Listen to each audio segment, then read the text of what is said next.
നിന്റെ ഉദ്ദേശം എന്താണ്? നീ ഒരു മുസ്ലിം ആയിരുന്നെങ്കിൽ അവരുടെ നിയമം അനുസരിച്ച് 3 4 കല്യാണം കഴിക്കാമായിരുന്നു. ഈ എനിക്കൊരു പിടിയും കിട്ടുന്നില്ല. ഈയിടെ എന്ന് പോലെയാണ് ഈ ഹിന്ദുക്കൾക്ക് 3 4 കല്യാണം കഴിക്കാനുള്ള നിയമം ഉണ്ടായത്? ഭാര്യമാരാണെങ്കിലേ പ്രശ്നമുള്ളൂ. ഭാവി വധു എന്നൊരു ഏർപ്പാടിനെ പറ്റി കേട്ടിട്ടുണ്ടോ?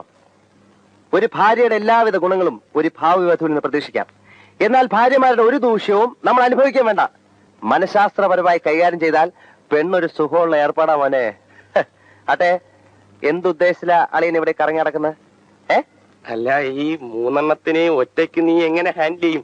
ഈ വിഷമവൃത്തത്തിൽ നിന്നെ തനിച്ചാക്കിയിട്ട് ഞാൻ എങ്ങനെ പോവളിയാ? എന്റെ പൊന്നളിയൻ അതോർത്ത് വിഷമിക്കണ്ട.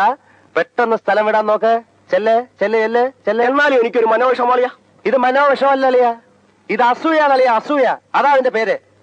അളിയൻ പോകുന്നുണ്ടോ അതോ അളിയന്റെ തടി ഞാൻ ചീത്തയാക്കണോ? ഇപ്പൊ പെട്ടെന്ന് ഞാൻ എവിടെ പോവാനാ? വേറൊരു സ്ഥലം ഒത്താ ഞാൻ ഉടനെ മാറിയേക്കാം. ഉറപ്പാണ്? ഉറപ്പാണളിയാ. ആ, എന്നാലും നീ എന്നെ ഒരു അന്യനായി കണക്കാക്കുന്നതിൽ എനിക്ക് വളരെ സങ്കടമുണ്ടല്ലേ.